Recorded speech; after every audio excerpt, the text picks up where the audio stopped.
కాదు పంచిపెట్టినావు కరెక్టే. నేను ఈ క్వశ్చన్ అడగొద్దు అనుకున్నా, నువ్వు కూడా అడగొద్దు అన్నావు, బట్ నేను అడుగుతున్నా అన్న.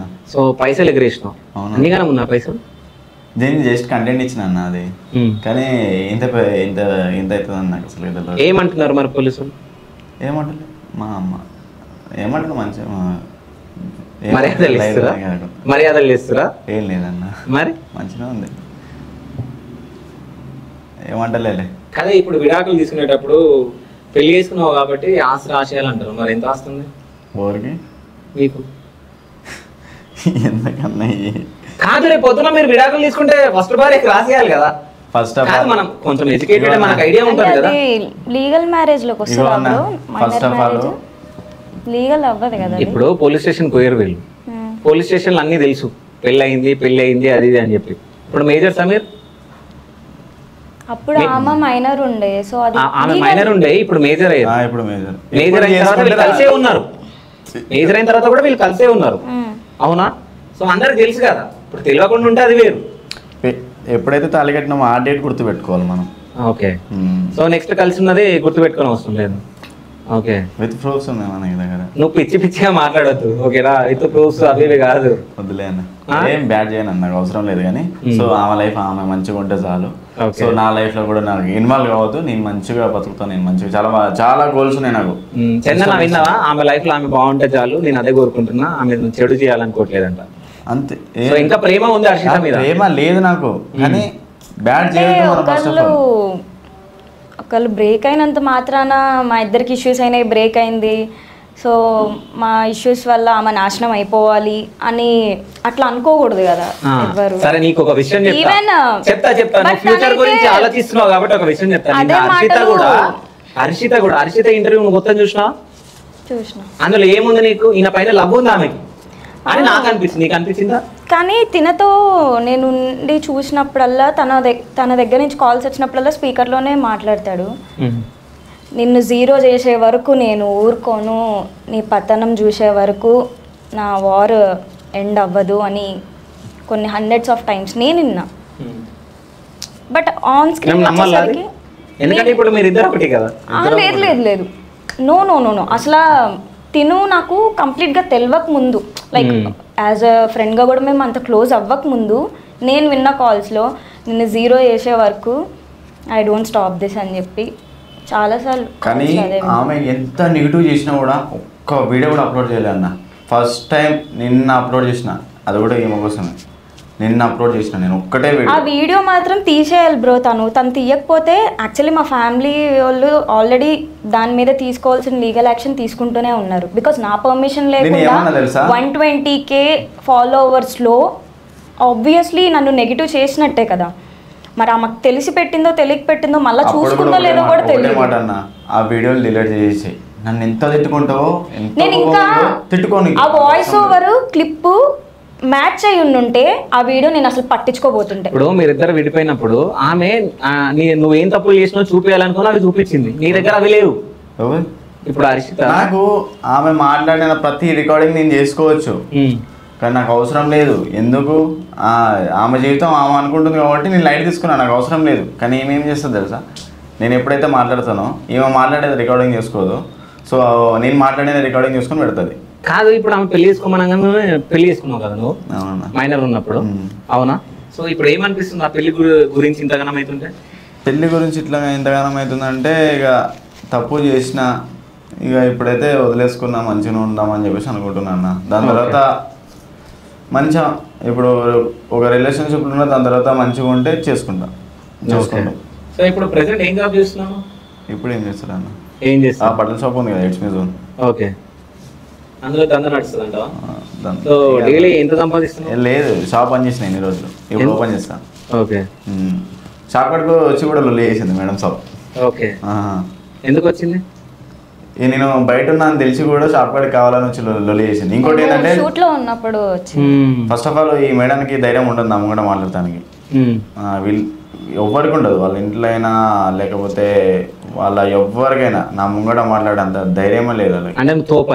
తోపని కాదు లేదు ఫస్ట్ ఆఫ్ ఆల్. అందుకే నా దగ్గర నేను లాస్ట్కి చెప్పినా కదా, ఇట్స్ మీ వచ్చిండంటే ఎట్లా భయపడ్డది, అట్లా ఉండాలి. మరి భయం పెట్టినా కానీ ఆ భయము ఉంచుకుంటే బాగుండదు కానీ ఇక ఇంట్లో నుంచి వెళ్ళిపోతుంది ఇక సటక్ సటక్ సటక్ సరే నువ్వు రెచ్చగొట్టకి కావాలి ఇంకా వీడియోలు వస్తే మరి నీ భవిష్యత్తు మొత్తం పోతుంది మరి అంతే ఇక అర్థమైందా? సరే ఇదంతా ఎండు లోపలికి నీకు ఆమెకు సారీ చెప్పు. నాకు ఆమె చెప్పాలి, నేను చెప్పొద్దు. నేను ఆమె తోటి కూడా చెప్పిస్తాను, నువ్వు చెప్పు. నేను చెప్తాను తప్పు చేసింది ఆమెనే. ఓకే తప్పు చేసింది ఆమె, మళ్ళీ నేను సారీ చెప్తే ఇగో ఓ వేరే అమ్మాయిల ఫోటోలు పెట్టి ఇప్పుడు వాళ్ళు ఎంతమంది ఉన్నారో వాళ్ళందరికీ ఇప్పుడు వాళ్ళ ఇంట్లోకి పంపించుకుంటారు. ఇప్పుడు వీళ్ళ ఇంట్లో మస్తు బాధపడ్డారు వీళ్ళ ఇంట్లో వేరే అమ్మాయిల వాళ్ళు. మీ ఇంట్లో వచ్చి నేను కొట్టలేదా? తెలియదు బ్రో. ఈయన తెలియదా? ఓకే. బట్ ఏంటంటే ఆ రీల్ తను పెట్టింది ఒక పేజ్లోనే కాదు కదా, ఫ్యాన్ పేజెస్ చాలా పేజెస్లో అప్లోడ్ అయ్యి ప్రతి పేజ్లో నాకు మెన్షన్ పడడం. ఒక్క పేజ్లో ఉంటే మేబీ స్ప్రెడ్ అవ్వకపోవచ్చేమో కానీ ఇన్ని పేజెస్లో ఉండే వరకు స్ప్రెడ్ అయ్యి అందరూ ఒకళ్ళు నాకు షేర్ చేసుకుంటూ అదే స్క్రీన్ షాట్ లో ఇంట్లో అమ్మ నాన్న గానీ ఇంకా వాళ్ళ వరకు వెళ్ళలేదులేండి. ఓకే చలో ఇప్పటికైనా కానీ ఇట్స్ మీ పవర్. సో మంచిగా ఉండండి. నాకు కొంచెం నాకు ఇది ఒకటే డిస్టర్బ్ చేస్తుంది అంతేగాని చాలా కష్టాల నుంచి బయటకు చాలా కష్టాలు వచ్చినాయి నాకు. అట్లా నుంచి బయటకు వచ్చిన హ్యాపీగా సాంగ్ రిలీజ్ చేసుకున్నా కానీ ఆ హ్యాపీనెస్ లేకుండా చేసింది ఇక 2 నిమిషాల వీడియో పెట్టి లొల్లిలు. ఇప్పుడు నువ్వు ఆమెకు విడాకులు ఇవ్వకుంటే స్టేజ్ మీద నాకు ఒక లవర్ ఉంది ఆమె నేను విడాకులు ఇచ్చేస్తా ఇవన్నీ మాట్లాడినావు కదా బ్రో. మరి ఇంటర్వ్యూలో లైక్ తన లైఫ్లోకి నేను రాను అనే అన్నమ్మాయి ఆ రోజు పిఎస్ ఇష్యూలో వచ్చి ఏం లొల్లి చేసింది అనుకుంటున్నారు? గట్టిగా అరిసి నా హస్బెండ్ని నన్ను ఎలాగన్నా మీరే కలపాలి. అది అప్పుడు కదా? ఎప్పుడు మొన్న కదా. ఇప్పుడు ఇంటర్వ్యూలో నిన్న అయింది కదా ఇంటర్వ్యూ. ఏంటో 10 రోజుల్లోనే అప్పుడు కావాలి ఇప్పుడు వద్దా? రిలేషన్షిప్ లో ఇప్పుడు దొరికింది ఇంకోడు కదా. మన తేటి ఏం అవసరం.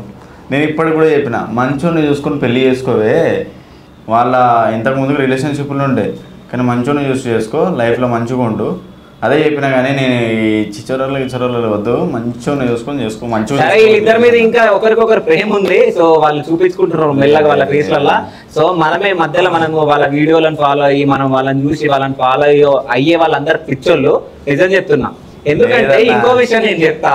నిన్న నువ్వు నైట్ వీడియో పెట్టినావు, జస్ట్ 12 minutes కి 30,000 చూసిరు ఆ వీడియో. జస్ట్ 12 minutes కి. అంటే ఇంతమంది పిచ్చోళ్ళు అయిపోతున్నారు జనాలు. అంటే వాళ్ళని పిచ్చోళ్ళని చేసిర్రు. వీళ్ళు లవ్ చేసుకోలేదు, ఏం చేసుకోలేదు, కానీ లవర్స్ లాగా పెళ్లి చేసుకున్నారు. అన్ని ఛానల్లోకి వచ్చి మేము లవర్స్ ఇన్ని రోజుల నుంచి ప్రేమించుకున్నాం పెళ్లి చేసుకున్నాం అని చెప్పారు. అసలైన విషయం ఇప్పుడు చెప్తున్నారు. అంటే జస్ట్ ఆమె వచ్చి ఇట్లా చెప్పింది నేను పెళ్లి చేసుకున్నాను, ఆమె చెప్పాక నేను పెళ్లి చేసుకున్నా అంట. ఇద్దరు ఏ తప్పుడు ఎట్లా పెళ్లి చేసుకుంటారు? నేను కూడా పబ్లిక్ ఒకటే చెప్తాం అనుకుంటున్నా అన్న. ఇది జరిగింది అయిపోయింది. కానీ నన్ను బ్యాడ్గా థింక్ చేయగానే నేను చాలా ముంగడికి వెళ్ళాలని చెప్పేసి మనస్ఫూర్తిగా కోరుకుంటున్నా. కానీ ఆమె నన్ను బ్యాడ్ చేస్తుంది. సో హర్ష ప్లీజ్ నన్ను బ్యాడ్ చేయకు. ఇంకా నీ లైఫ్ నువ్వు చూసుకో, కానీ మంచోళ్ళ తిట్టి తిరుగు, చెడ్డోళ్ళ తిట్టి అస్సలుగా తిరగకు. ఇదే కోరుకుంటున్నాను నీకు, సరేనా? మంచిగా. సో ఫైనల్ గా చందన మాట్లాడతారు. సో చందన ఇదంతా ఇంటర్వ్యూ చూసినావు కదా, ఆయన మాట్లాడింది చూసినావు కదా, జస్ట్ 1 word లో హర్షిత గురించి వంశీ గురించి తన గురించి నేనేం చెప్తా బ్రో, నాకేం తెలియదు. పర్సనల్ గా ఒకళ్ళ గురించి తెలియకుండా పాజిటివ్ గానీ నెగిటివ్ గానీ మాట్లాడకూడదు. ఓకే. నా వరకు అయితే అంటే నా వరకు వచ్చిన ఇష్యూని మాట్లాడాను కానీ నా ఇన్వాల్వ్మెంట్ లేకుండా నా బ్యాక్ సైడ్ వచ్చిన థింగ్స్ గురించి అయితే నేను మాట్లాడలేదు.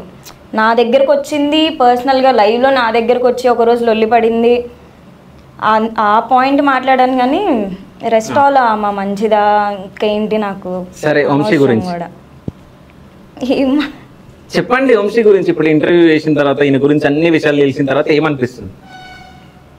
బయటకు వెళ్ళాక క్లారిటీ తెచ్చుకుంటా. బయటకు వెళ్ళినాక క్లారిటీ తెచ్చుకుంటారు. సో అంటే ఇప్పుడు ఇక్కడ కొన్ని విషయాలు మీకు తెలిసినాయి అంతేనా? సో క్లారిటీ రాకుంటే ఫ్రెండ్షిప్ కట్. ప్రతి దానికి ఒక సొల్యూషన్ వస్తుంది, ప్రతి దానికి ఒక క్లారిటీ వస్తుంది, ఎక్స్ప్లెనేషన్ ఇచ్చే వేలో. ఫస్ట్ బయటికి రా అన్న వచ్చింది మాట్లాడాను, ఇక్కడికి వస్తున్నానని ఇంత కూడా క్లూ లేదు బ్రో. ఫస్ట్ ఏంటంటే నిన్న వీడియో గురించి డిస్టర్బ్డ్ గా ఉన్నాను. నేను కాల్స్ ఏం పిక్ చేస్తలేను, ఫుల్ డిస్టర్బ్డ్ గా ఉన్నా. నన్ను ఏం గెలక్కు జర్రా సుధరాయించండి నన్ను అని చెప్పిన. అయితే సరే ఒకసారి 2 నిమిషాలు బయటికి రా మాట్లాడదాము అని చెప్పి అన్నాడు. సరే అని చెప్పి నేను బయటకు వస్తే ఒకసారి మా గల్లీలో వద్దులే, మళ్ళీ అందరూ చూసారు, ఈయన మా గల్లీలో అందరూ తెలుసు, ఇక్కడ వద్దులే వేరే దగ్గరికి వెళ్ళి మాట్లాడుకుందాము అని చెప్పేసి అన్నాడు. కట్ చేసి ఈడున్నాం. స్టెప్స్ ఎక్కే వరకు కూడా నాకు తెలియదు, లిఫ్ట్ లో పైకి వస్తున్నా, ఏడికి వస్తున్నా తెలీదు, చూసే మీరు చెప్పలే కాదు, ఇప్పుడు చెప్పకుండా తీసుకొచ్చింది ఇక్కడికి, నిజం తెలవాలన్నా. సరే అట్లాగే హర్షిత దగ్గరికి తీసుకెళ్లి హర్షితని గొడవ పడి, అంటే ఇద్దరు మీరు నిన్ను చూడంగానే ఆమె గొడవ పడి నీ చుట్టూ పట్టుకుని ఇద్దరు కొట్లాడతారు అక్కడ? బ్రో నేను అంత ఇల్లిటరేట్ గా అస్సలు బిహేవ్ చేయను. నిన్ను కొడితే పడతావా బ్రో? ఆ రోజు ఆల్రెడీ మేము ఫేస్ టు ఫేస్ అయినామని చెప్తున్నాను కదా. అది ఇప్పుడు ఈయన నమ్మి ఎట్లా వచ్చినావు నువ్వు ఇక్కడికి? ఎట్లా నమ్మి వచ్చినావు? అది ఏ పాయింట్ లో అంటున్నారు? అన్ని పాయింట్లలో. ఇప్పుడు ఆయన రానంగానే మాట్లాడదామని చెప్పేసి నిన్ను మోసం చేసి తీసుకొచ్చింది ఇక్కడికి. యాక్చువల్లీ నేనేమనుకున్నానంటే నీకు ఒక క్లారిటీ ఇస్తారా అన్నాడు. ఓకే నీతో కొంచెం మాట్లాడాలి, నీకు ఒక క్లారిటీ ఇస్తారా అన్నాడు. దేనికంటే నేను అనుకున్నా కదా ఈ ఇష్యూస్లో ఇన్వాల్వ్ అయిన కామన్ పర్సన్ ఎవరైనా ఉన్నారేమో వాళ్ళతో నాకు మాట్లాడిపియడానికి పిలిచిండు కావచ్చు అనుకున్నా. నేను పైకి వచ్చే వరకు తెలియదు ఈడ కూర్చుంటా అని. క్లారిటీ వచ్చిందా? ఇంకా కన్ఫ్యూజన్. ఇప్పుడు అంతగానో మాట్లాడినా. సో ఇప్పుడు వంశీతో లవ్ చేసిన వాళ్ళు అందరు కన్ఫ్యూజన్ లో ఉంటారు అనుకుంటా కొన్ని రోజుల వరకు, వాళ్ళ క్లారిటీ వచ్చే వరకు. చూద్దాం అంటే వీళ్ళ లైఫ్ ఎక్కడ వరకు వెళ్తుందో ఫ్యూచర్. సో ఆ ఫ్యూచర్ లో మళ్ళీ నా ముందు వీళ్ళిద్దరు వచ్చి కూర్చుంటారో లేదో మనం చూద్దాం. ఓకేనా? So thank you so much. Thank you అన్న.